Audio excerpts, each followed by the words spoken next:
Nothing Personal starts in 30 seconds.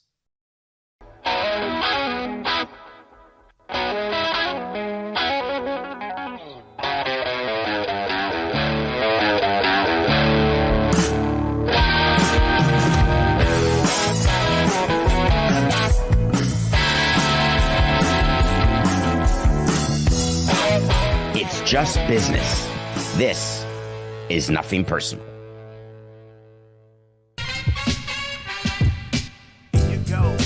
Here you go.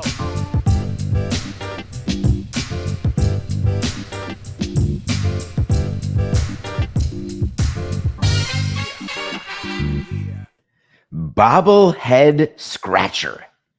That's the Nothing Personal word of the day. It is Thursday, August 29th, 2024. Bobblehead scratcher, as in a head scratcher. What went on at Chavez Ravine, where the Dodgers had a game against the Orioles? Happened to be our pick of the day yesterday. Spoiler alert, Corbin Burns stinks right now.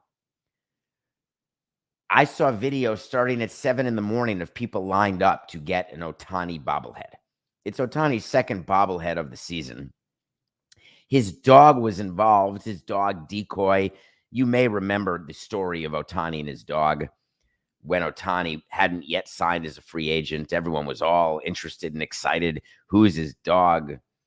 What's his dog saying? What's his relationship with his dog? Oh, now he's married. Is he married to his dog? No, he's married to a woman. Who is she? Oh, she's an athlete.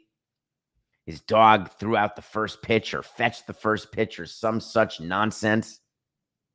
And I'm not trying to be a fun sucker, but I certainly would like to discuss the absolute ridiculousness of two things. One, why do you think fans were lining up as of 7 a.m., 10 a.m. for a night game to get a bobblehead?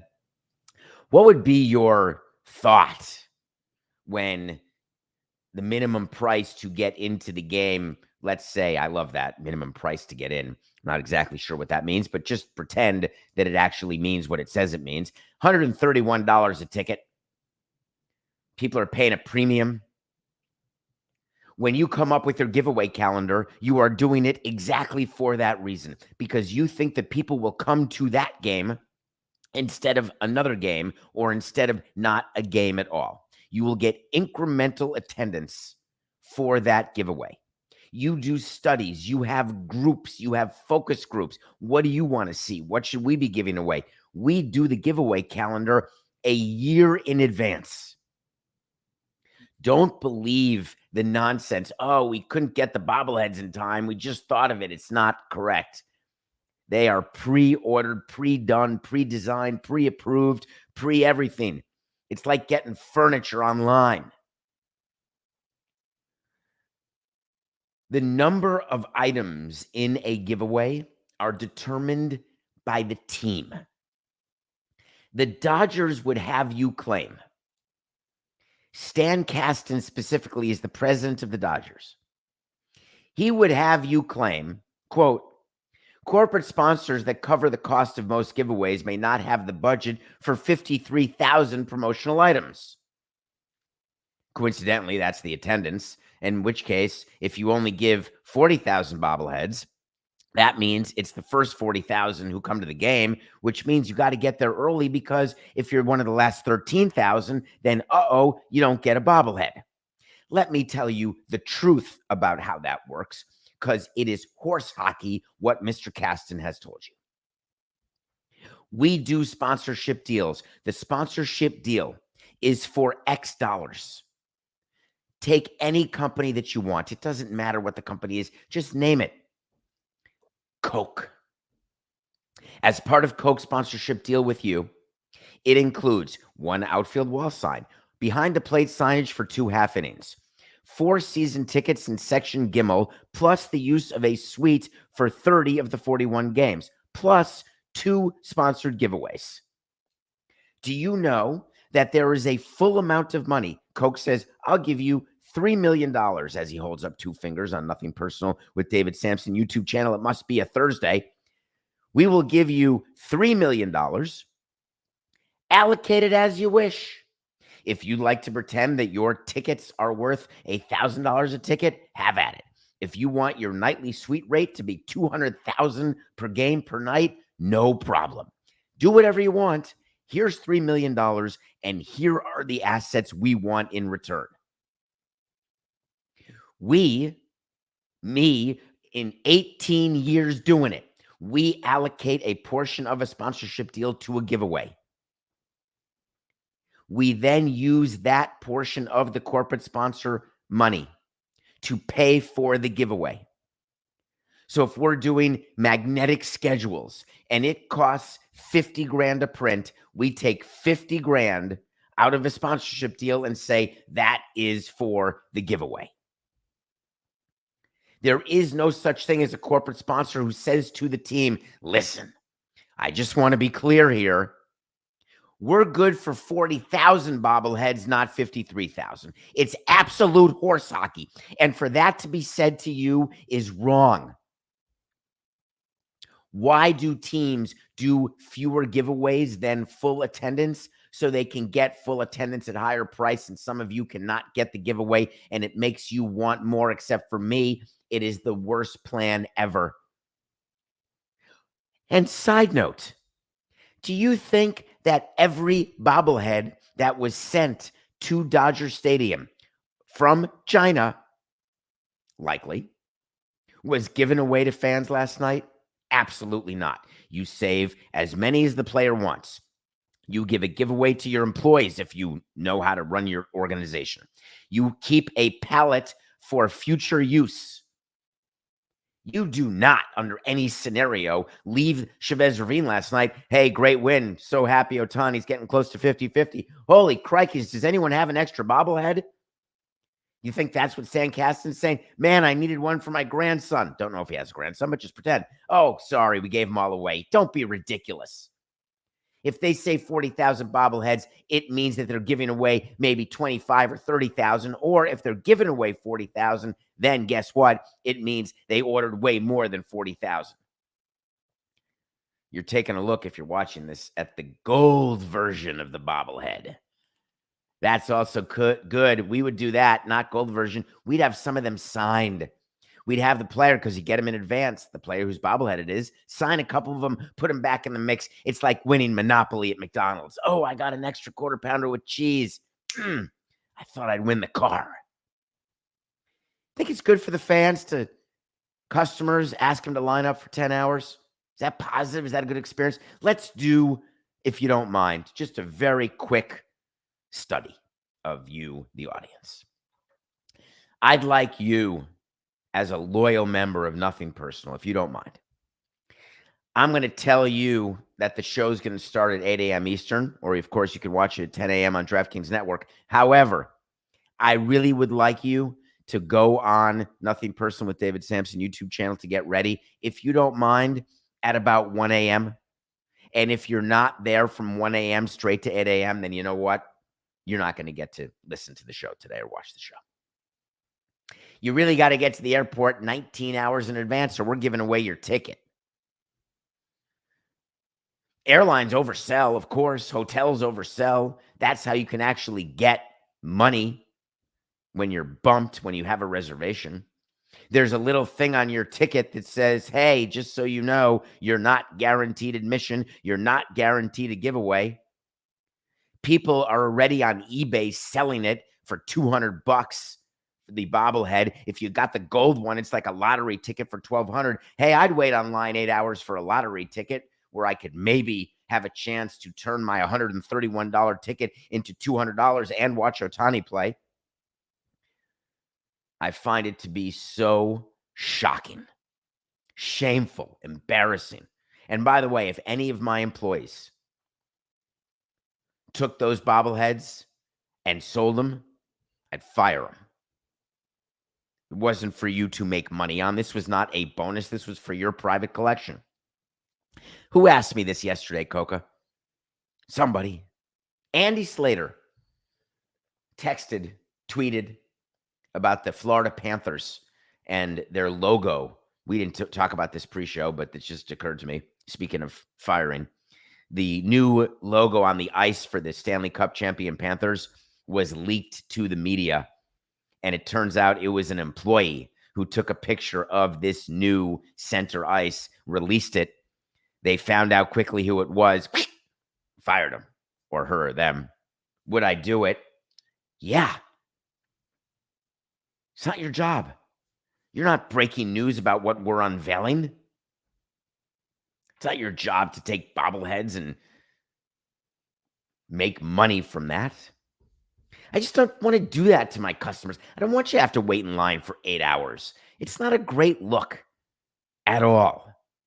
And then to say, oh, we didn't have enough money to have more bobbleheads for everyone. Give me a break.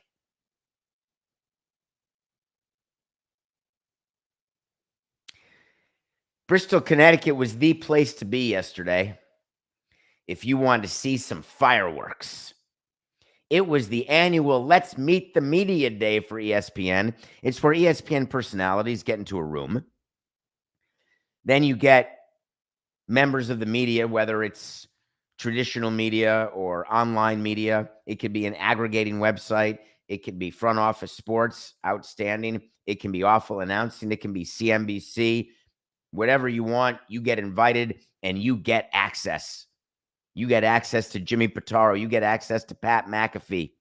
You get access to Stephen A. Smith. We're going to talk to you. Here's what we're doing. Here's where we are. It's supposed to be a love fest. It's supposed to be a pitch fest. And holy cow, did things go badly in Bristol. ESPN is despondent beyond repair because the only thing people are talking about today, and the only thing that will be discussed today, is Pat McAfee and the things he said about journalistic standards, the way he went after members of the media. Pat McAfee's an interesting man. The punter for the Indianapolis Colts has found his way into a media empire. He has found the secret sauce that gets him audience, that gets him headlines, and then spent time yesterday bemoaning the very thing that was used to make the brush fire that became the bonfire. It is very hard to find an audience this day and age. Once you find them, it's even harder to keep them. And once you keep them, it's even harder to grow them. And once you grow them, it's even harder to keep them interested and engaged. Don't think I take for granted that we are coming on 5 years. And don't think, as an example, Dan Le Batard takes for granted the loyalty you've given him for 20 years. It is the fuel that runs through the bodies of those of us with microphones. Pat McAfee would like you to believe that he is misunderstood, that the media, the traditional media, is after him. They're angry because journalistic standards that used to matter don't matter anymore. That Pat McAfee has the ability without consequence to do and say things on his show that journalists should not be allowed to do. The difference between a journalist where opinions are not welcomed and sports media, Pat McAfee types, where opinions are the only thing that are needed. If you go to Pat McAfee to learn anything about COVID from Aaron Rodgers, then you deserve to learn what Aaron Rodgers has to say. It is your job as a consumer to understand who is giving the information that you are taking. It is your responsibility to either double check or not, or to verify or not, or to believe or not. I don't want to make it about me. But when I say something, I'm not asking you to believe it. I'm not asking you to agree with me. I'm asking you to think about it because I'm giving you my thoughts. I'm giving you the framing of an issue. And I have enough respect for you as the audience to take it from there, to interact with you. McAfee's secret sauce is a little different. It's more Anvil-like. The point that I would make is that if he's going to be on a panel and ESPN wants to put him there like a show dog in front of members of the media, you can bet your bippy that the result is going to be a headline that makes Jimmy Pitaro and Bob Iger despondent. When you ask a CNBC reporter to be in a room with Pat McAfee and that CNBC reporter wants to talk about journalistic standards, do you think that Pat McAfee's response is not going to be define journalistic standards? Do you think Pat McAfee has journalistic standards the way that Dan Rather does? And I say that example with all irony to those who get it. There has never been an example of someone who's perfect. You can go back over time with people who are giving you the news. Once in a while, opinion gets in there. Once in a while, manipulation gets in there. Bias creeps in. It oozes in like a Ghostbusters river of crap. Trust. Trust is the currency that we crave. Do you trust Pat McAfee? Why wouldn't you? You're not asking him for investment advice, are you? You're not asking him to be at the table and solve Middle East peace, are you? You're asking him to be exactly what he claims to be, which is someone in a tank top who's going to make you smile, make you wince, make you cringe, and make you say, wow, that's awesome. He will make your hair stand on the back of its head with the level of entertainment as well as the level of jocularity. You cannot possibly mistake Pat McAfee for someone who is a serious journalist, and there's nothing wrong with that. He doesn't have, his job description is not, I'm going to teach you about nuclear disarmament. I am going to explain to you what trickle-down economics is. I am going to tell you what is going on with COVID. And I don't want to hear one objection from one parent who says, man, McAfee's got to be better. My kids are watching, and I can't have my kids thinking that Aaron Rodgers knows what the hell he's talking about because he's a franchise Mount Rushmore quarterback. Pat said that yesterday. What a crock of crap. We'll be doing documentaries about Aaron Rodgers in 25 years. Yeah, documentaries that'll be watched by nobody. But I digress. Speaking of which, Aaron Rodgers may get his weekly slot back on the show. If Aaron Rodgers is a weekly guest on the Pat McAfee show, Jimmy Pitaro might as well just say, Pat, you've got the keys, because the money would say he has the keys. Some of the actions would say he has the keys. Some of the give and take between him and his co-workers may indicate he has the keys, but you cannot allow Aaron Rodgers to spew his crap. Wow, that makes me so inconsistent, doesn't it? Because you know what you're getting. You just spend 5 minutes, David, telling us that we've got to know what we're watching is for entertainment purposes only. We've got to know that when Aaron Rodgers is talking about whatever it is he's talking about today, that's just Aaron Rodgers being Aaron Rodgers. But what we didn't get to is that Pat McAfee is part of a publicly traded company. Pat McAfee does not have the keys to Disney. You never read that. Disney doesn't want to get involved. Bob Iger does not want to get involved with Jimmy Pitaro and what he's doing with Pat McAfee, but he will. Bob Iger has the entire company to focus on. And believe me, Pat McAfee, as a driver of the entire Walt Disney Company, do not overinflate what his worth is. There is a line that he cannot cross. Is that line at an ESPN media avail absolutely going bananas and going after all these different media outlets? No, that's not the line.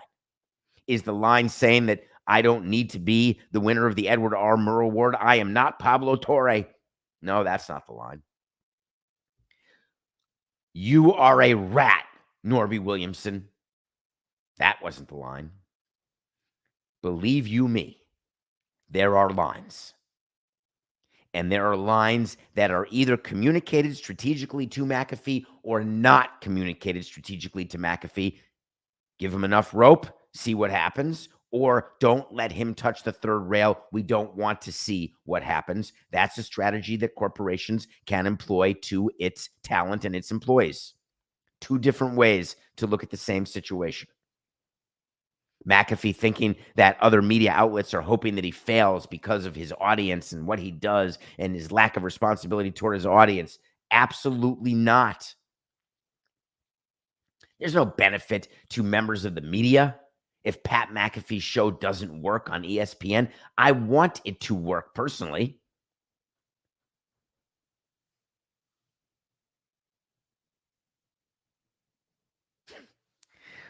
Do I have a responsibility to you? I do, actually. My responsibility is to respect your time.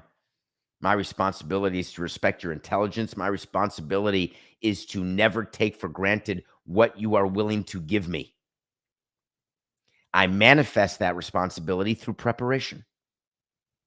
The amazing amount of preparation that we do for you for every day is for the sole purpose of having you enjoy today and be back tomorrow. It feels good to us. It feels right. It is not up to me or McAfee or Lebitard or anybody to be the parent of your children or to be the governor of your content intake. That's up to you. My job is to let you know what I do. McAfee's done his job. You know exactly what McAfee does. Your decision about who engages with what content, parental controls. Your controls over your time. People vote with their thumbs. They vote with their watch. I don't feel responsibility for your decision, for anyone's decision to listen or not listen based on content, based on things that I say. My responsibility is to be here, to show up, and to care as much and even more than anybody else. You can't accuse McAfee of not doing that. Jimmy Pitaro was sitting there watching this happen, the president of ESPN. The purpose of these meetings with the media historically has been, we're going to give information to you. We're going to have an open conversation about stuff that's going on. Jimmy Pitaro did that yesterday. He is the president of ESPN, and he talked about what's going on with the regional sports networks. He gave information saying, hey, you know what? We'd love to be a part of the solution to the RSN problem. We'd love to get the rights to teams in order to amplify those teams, give them a platform, help them digitally, help them with distribution. We understand how turbulent these times are. We want to get in the local business. This is meaty stuff. ESPN has never, underline, ever been a candidate for us to negotiate with to monetize the rights we have to our local games. They were only interested in national packages. They are a year away from the direct-to-consumer product where you are going to spend another amount of money per month to have access to all of ESPN, including ESPN Plus. You wonder why people who do content can get paid. If you do it well, you get paid. If you pick up a microphone, you are doing content too. You may just not get paid. One day you may. When you've got live sports events, when you own a live sports team that does live sports events, football, basketball, baseball, let's go down to pickleball. Let's go to croquet. Let's go to ping pong. Let's go to competitive eating. Let's go to soccer leagues. Let's go to graffiti making artists. We've got a league. all these leagues are popping up. I made up the graffiti one, but everyone wants to start a league because everyone wants to own a team and everyone wants to have live content, live events, because there's so many platforms that need to buy them. This is not difficult math. You don't need an MBA to understand why Jimmy Pitaro wanted to make it public. You've got events that are live. We're interested because, man, we got a lot of ground to cover, and we're not overpaying the way RSNs did that caused them to go bankrupt. RSNs would come up with their deals for baseball teams and basketball and hockey teams based on the number of cable subscribers and the amount of revenue that was coming to these networks. The only revenue that comes to ESPN's direct-to-consumer platform is going to be people who want ESPN's direct-to-consumer platform. But just you wait. Just you wait. Because all of these platforms, including what New York announced yesterday, where the New York Knicks and the New York Yankees and Steinbrenner and Dolan, they got together.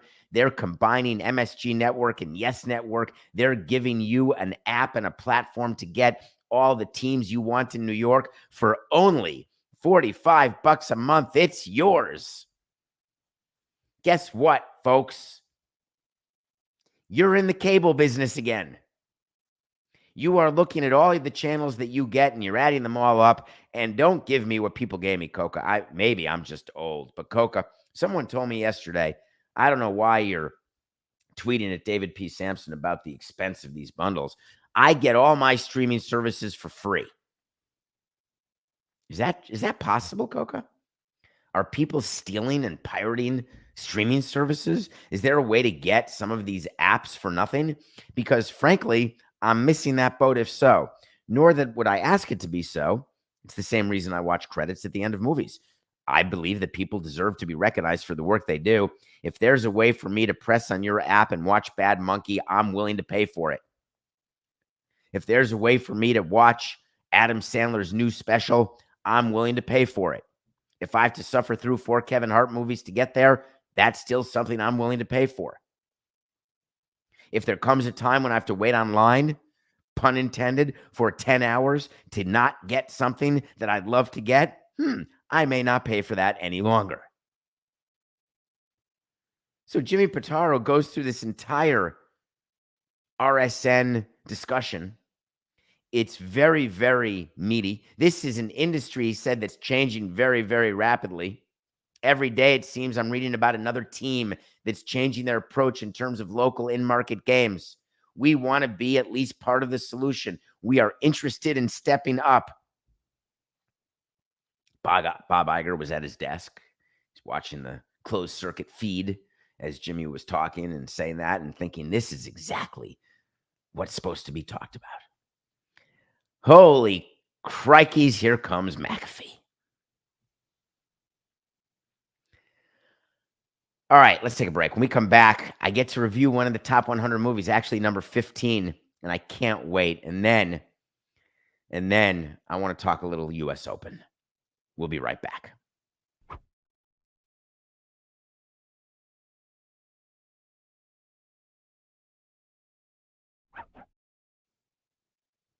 Welcome back to Nothing Personal. It's David Samson.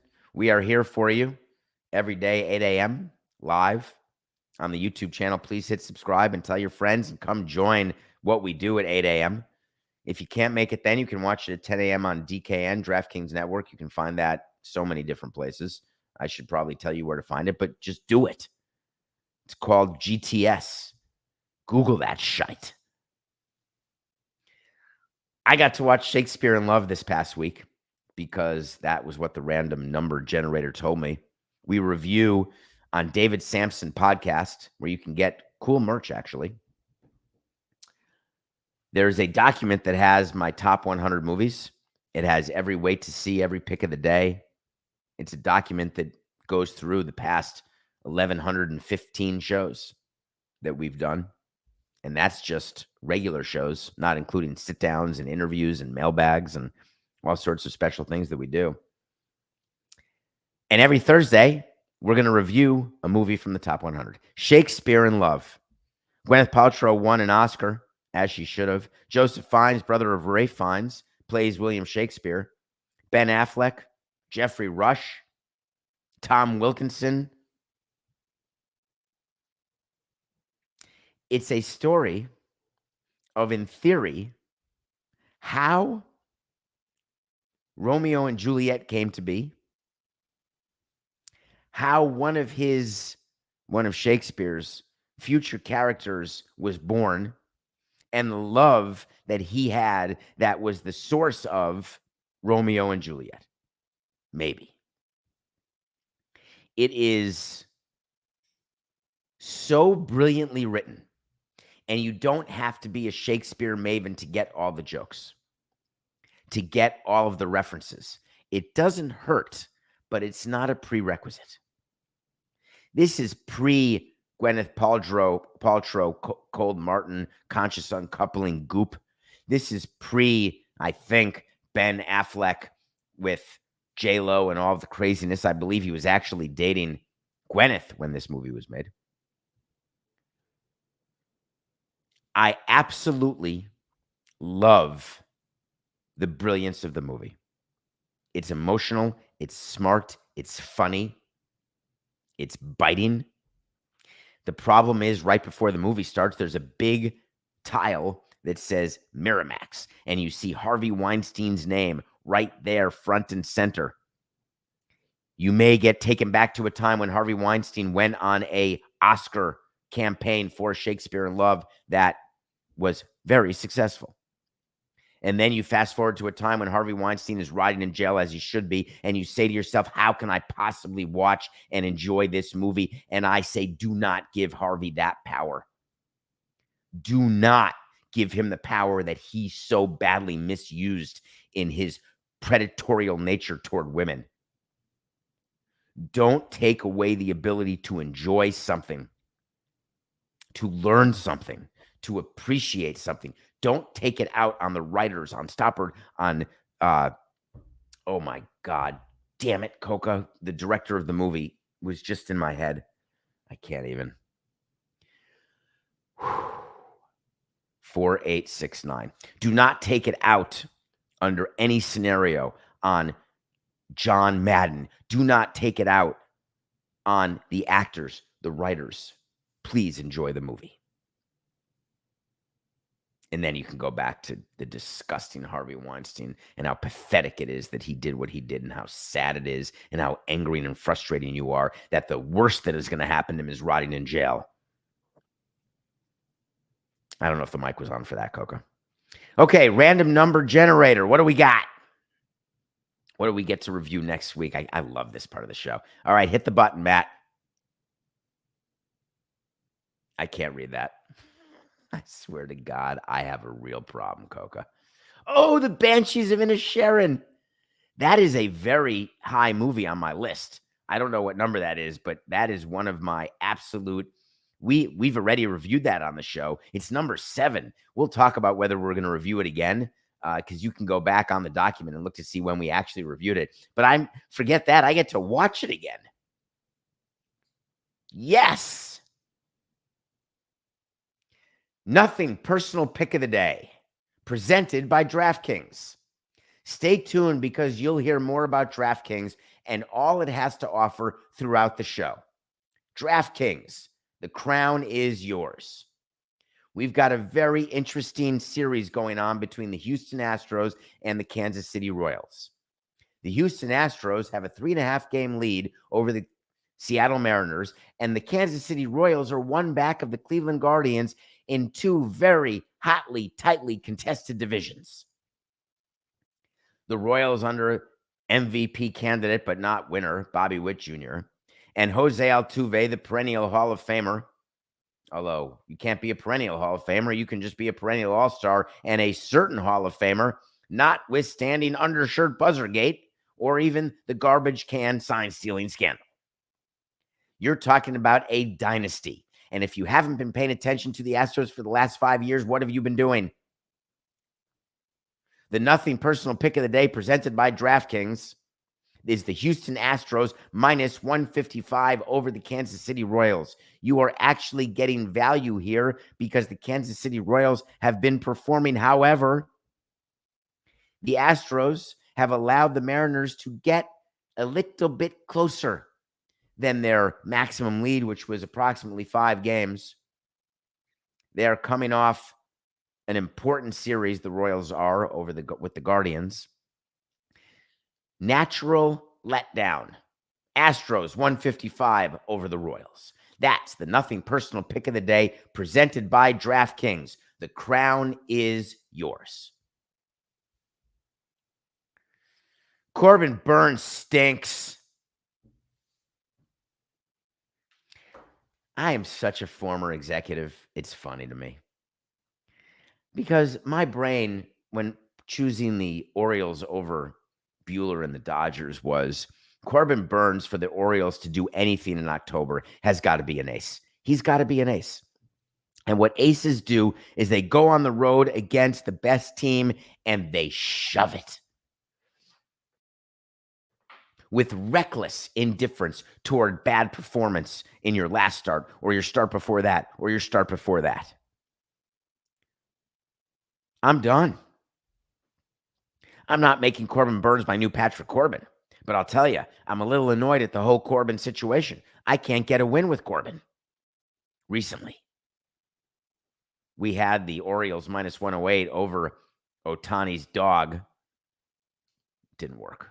We're down to 112 and 117. We were 111 and 114. We're 1-3 in our last 4, and we had 3 picks that day. I remember this week where we could have gotten back to 500. It's like being down double digits in the NBA. You work your way back, you tie the game, and then there's an 8-0 run for the other team. It really pisses you off. Been spending a lot of time thinking about football because it's okay to talk about football. I love football. The season is starting. As a baseball president, I couldn't stand football. I knew that if our team was out of the race and the Dolphins were starting their season, we were DONE, done. For fans of your baseball team who's out of it, when football starts next Thursday, it's like a relief. Although you've had preseason. Do you go back with the Chiefs opening the season next Thursday and think to yourself, I can't believe how excited I was for all the other stuff, the OTAs, the draft, the reporting date, all the stuff that really is so ridiculous. It's good content. It takes up hours on networks. But man, the regular season, that's where it's at. These count. What you're in the middle of right now is a bunch of contract negotiations, a few holdouts still happening. You got Chase, still wondering if he's going to be chased next week. You've got decisions being made. The Pittsburgh Steelers are ready to go.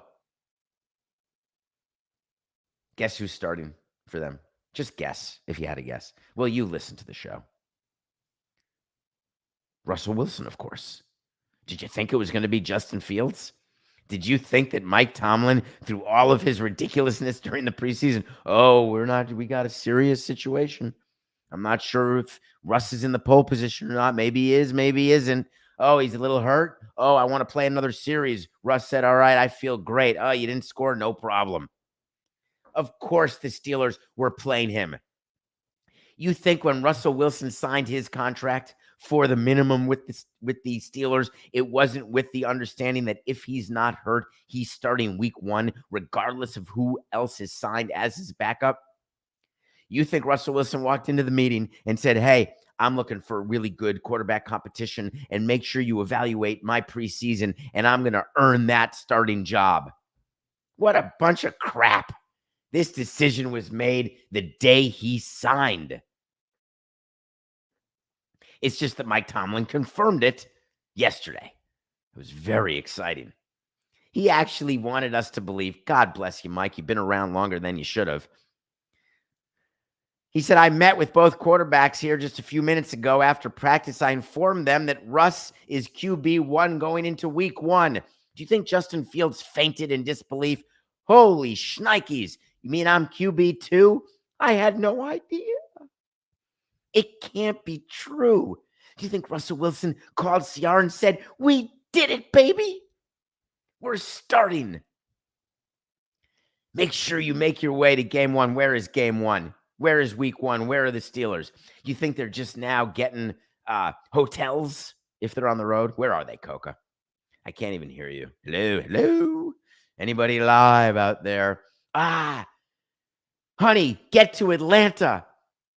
It's all you can eat buffet and the best wings ever. Let's make sure we stay at that hotel. I want everyone there because I'm the starter against the Falcons. Make sure we get a suite, baby. It's so ridiculous. Another announcement happened today. It made me smile. Gerard Mayo is the new coach of your Patriots. I don't know if you knew that Bill Belichick is no longer the coach. I don't even remember. I'm trying to remember who the coach of – this is a great trivia question.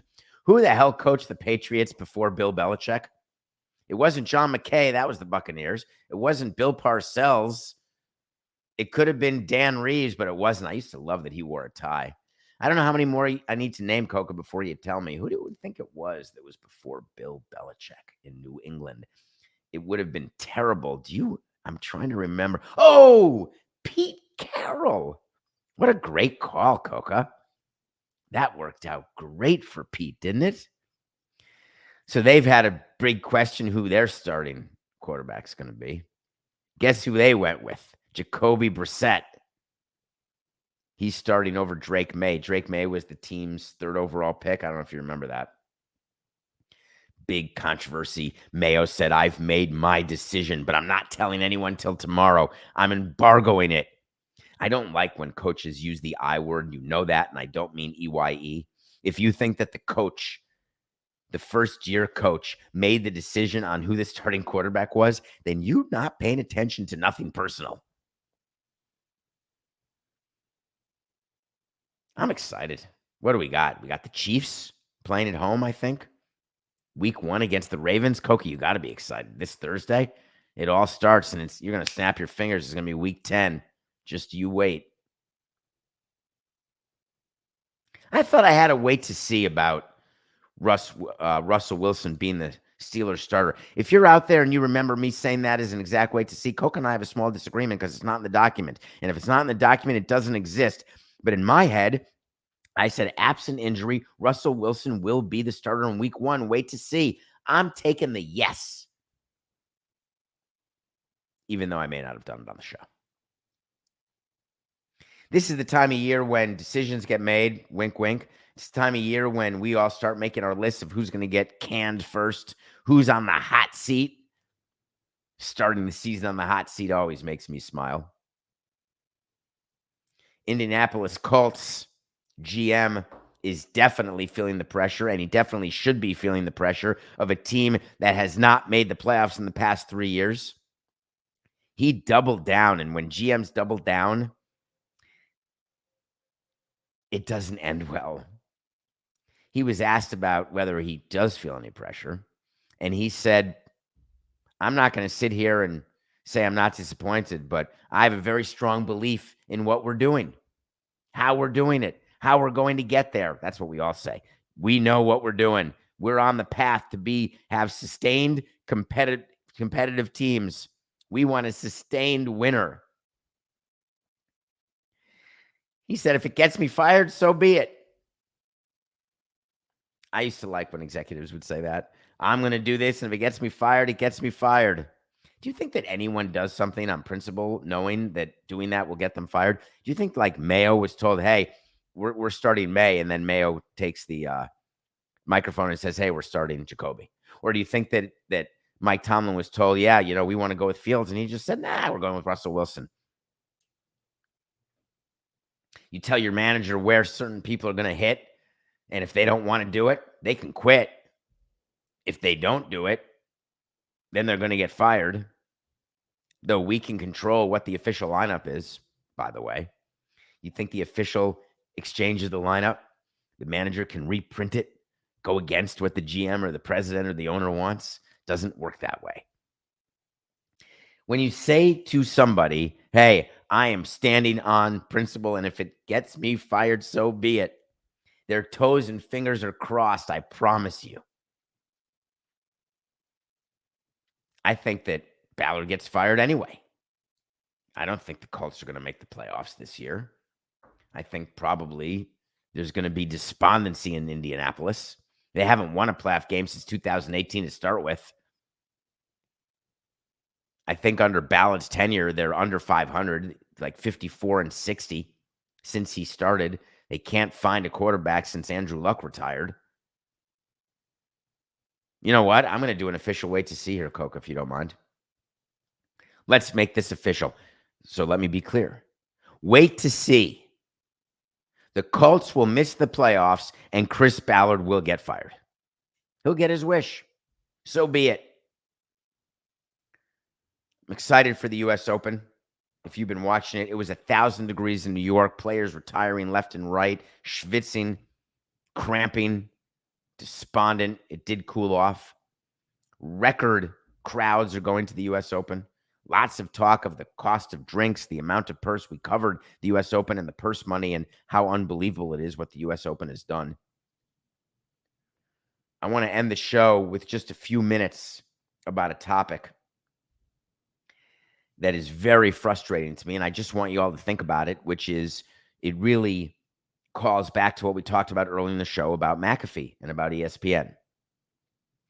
There is a U.S. Open semifinalist from 2 years ago. Her name is Caroline Garcia, and she gave an interview and did a tweet on X where she talked about the online hate that she receives, and we've talked about this. We've covered it.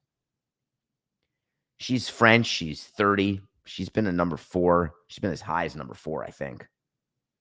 And she wrote about the hundreds of messages that come her way about hoping she dies, her mom dies, all of the hate and vitriol that comes with cyber courage, keyboard courage, it used to be called. Now it's hidden courage. She talked a bit about her concern with gambling and how people are being more angry online about results. We've heard a lot of players discuss that. Their concerns. I ask you to just think about one thing. If you know of anyone or it's you who does things like that, what's the reason? Is it loneliness? Is it frustration? Is it anger? Is it jealousy? Is it the need for relevancy? Is it the actual delusion of the difference it can make? Is it an actual threat?